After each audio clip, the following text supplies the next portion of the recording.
And many of you, like me and everyone else that's come up in this industry, in the beginning, when you're trying to do your analysis, you want your analysis to be right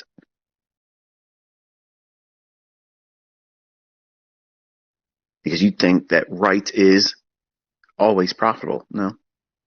Think about how many times you were right about the direction, but got shaken out, stopped out, right about the trade idea, but didn't push the button. So you can be right and be wrong. So it's a matter of perspective. It's not a pursuit for you or me or anyone else that's in this industry try to tell the future with these candlesticks. It's not our endeavor to be right.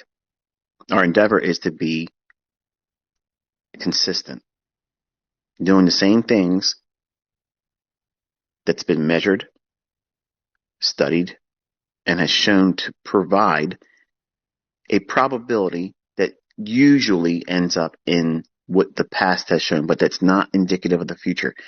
That's that gray area. And you have to embrace not being right all the time and being right enough. But there's a time when you get consistent with your outlook on the marketplace, your timing, your selection, bias, all those things that they come in alignment. And when you no longer have any real concern, not that you are numb to it, because that's a totally different thing, but you're indifferent to it. Obviously, everyone wants to see the outcome be favorable for them, but there's this state of mind that you're going to reach, and you really won't know what this feels like until you finally get there. And I'll talk about how you get there in a few minutes, but for now, the way I identify it is when you have a trade idea that you've engaged, you're in the trade now. The market's moving around and you are absolutely disconnected in terms of emotion or needing it to be right. And equally so, you're not worried, you're not concerned if you get stopped out. The second one I'm going to talk about first. The reason why you wouldn't be concerned about being stopped out is because you know, if you've been doing the back testing, studying, watching real-time price action with me, you can see that these things are predictable. They're based on time delivery. And these structures that come into the marketplace that present our opportunities, and it may not be an opportunity that you have identified yet. You haven't found your model, but that's okay. You'll find it. It'll come to you. But you don't worry about that outcome being unfavorable because you know that one transaction, that one idea that you're placing a laboratory experiment around, which is a speculation that you're looking for a displacement in price from where it is right now and where you believe it's going to go, and limiting how far it can move against you. So that stop out, if it happens, you're not worrying about it. In fact, you're completely indifferent to it. Meaning, if it does stop out, no big deal. If it runs to your target, no big deal.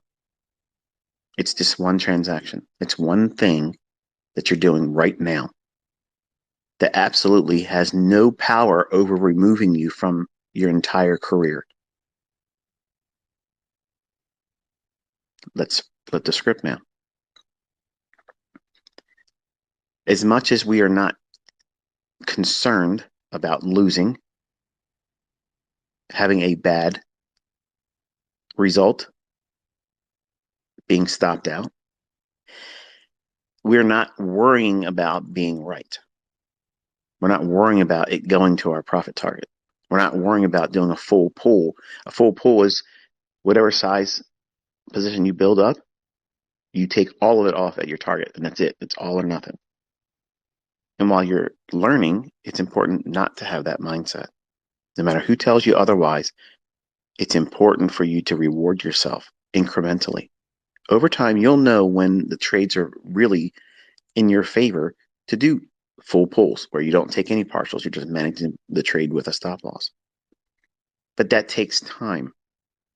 It also takes time getting past the point of needing to be right. Because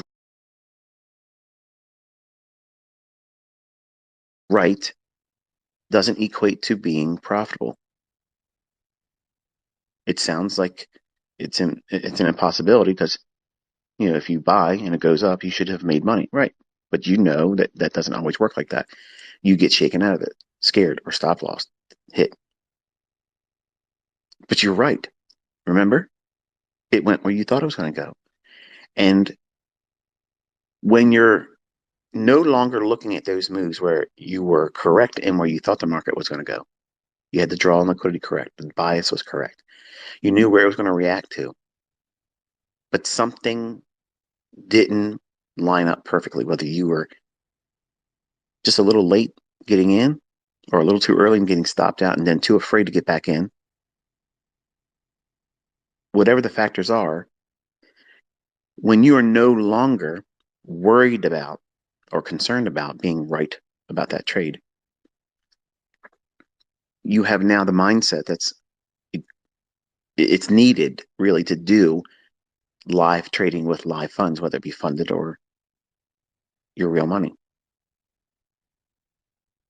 But no one's going to be able to, and I can't do this for you, but no one is going to be able to tell you the proper timing for you to take that risk on. And it is a risk. But you need to have that desensitized state of mind where you're not holding yourself to a scorecard of how many times I can be right, how many times can I avoid being wrong. And many of you, and I went through this too, you're keeping score on your emotional commitment to a trade. Now think about that. You're measuring your emotional commitment to every trade you're putting on right now when you're new. What separates the trader that thinks like that from someone that's consistently profitable? They're not holding their entire career up by the results of that one transaction. They're not leveraging so much that even if it doesn't pan out, it is insignificant in the grand scheme of things. That one thing, that one transaction, that one idea, that one decision didn't materialize in a manner that was favorable for you. But you're not worried about being right.